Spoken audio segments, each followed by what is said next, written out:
Revelaciones en contexto. Doctrina y Convenios 46. Fervor religioso. A principios del siglo XIX, los estados de Nueva York y Ohio estaban desbordantes de fervor religioso. Comenzó en la década de 1790, cuando muchos cristianos empezaron a preocuparse por la manera en que el racionalismo y el creciente escepticismo habían invadido su vida religiosa. Tenían sed de más religión de la que sus iglesias les ofrecían, y algunos procuraban volver al cristianismo primitivo, tal como se describía en el Nuevo Testamento. Ese gran revuelo popular de fervor religioso, conocido como el Segundo Gran Despertar, condujo a numerosos avivamientos, a un incremento de conversos, e incluso a la fundación de nuevas sectas cristianas.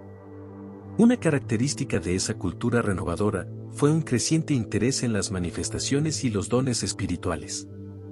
La intensa predicación de Charles Finney, Lorenzo Dow, George Lane y otros personajes, suscitó apasionadas reacciones en las personas que los escuchaban, entre las cuales se encontraban profecías, llantos, gritos, danzas, temblores del cuerpo, y dar vueltas en el suelo. Algunos grupos, como la Sociedad Unida de Creyentes en la Segunda Aparición de Cristo, más conocidos como los Tembladores, incluso hicieron de algunas de esas prácticas una parte formal de su adoración. A ese estilo de adoración no le faltaron detractores. De hecho, muchos cristianos de la corriente dominante fruncían el ceño ante el llamado entusiasmo. Por otra parte, hacia 1830, la oleada de entusiasmo religioso comenzó a disminuir. Sin embargo, aún había muchos que creían que esas manifestaciones eran auténticas expresiones del Espíritu. Por ende, el mensaje de los misioneros mormones de que los dones espirituales habían regresado a la iglesia, atrajo a muchos de los nuevos conversos en Ohio. Manifestaciones espirituales. Después de partir los misioneros, los conversos tenían poca experiencia, pocos ejemplares del Libro de Mormón y ningún ejemplar de otras revelaciones de José Smith para consultar en la práctica de su nueva fe. Llenos de fervor, algunos de ellos comenzaron a introducir elementos de la adoración entusiasta, es decir, operaciones espirituales, como llamaban a veces a sus reuniones. Sin embargo, no siempre era claro distinguir cuáles de esas manifestaciones eran inspiradas y cuáles eran falsas. Algunas de esas operaciones consistían en brincar, golpearse la cabeza, colgarse de vigas o comportarse como monos para luego declarar que habían recibido visiones. Los rumores de que los servicios de adoración de los mormones locales a menudo incluían esas curiosas manifestaciones, fueron causa de burla por parte de muchos observadores. Un periódico de la cercana ciudad de Painesville reportó con desdén que cuando los misioneros partieron, se produjo una escena de desenfrenado entusiasmo, principalmente entre los jóvenes.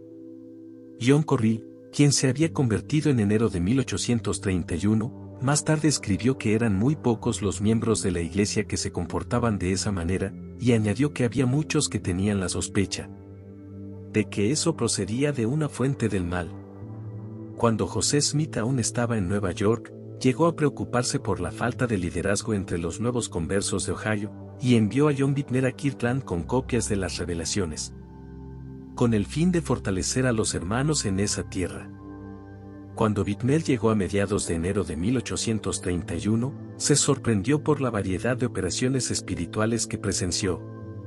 Poco después de su llegada a Kirtland en febrero, José Smith se propuso ver esas muestras de entusiasmo. Le escribió a su hermano Hiram el 3 de marzo y le informó de lo siguiente: Me he dedicado a regular las iglesias de aquí, debido a que la cantidad de discípulos era numerosa, y el diablo había hecho muchos intentos de arrojarlos. Sin embargo, muchas cuestiones importantes permanecían sin respuesta.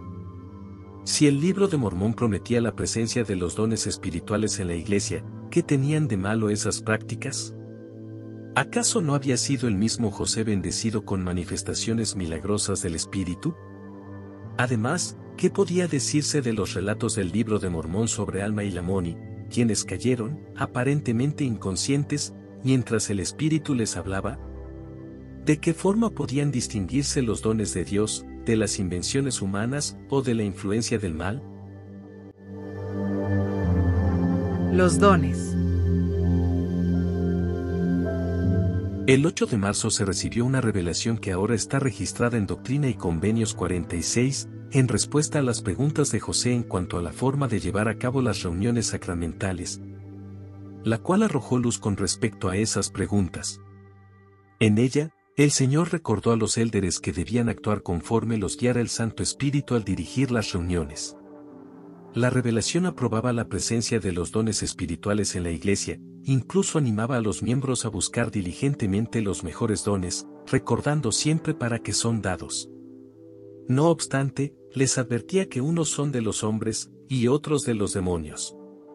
Por tanto, cuidaos a fin de que no os engañen.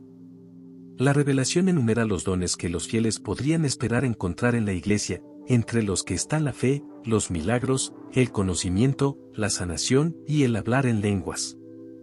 La lista es similar a la que se encuentra en el Nuevo Testamento en 1 de Corintios capítulo 12 y en el Libro de Mormón en Moroni capítulo 10.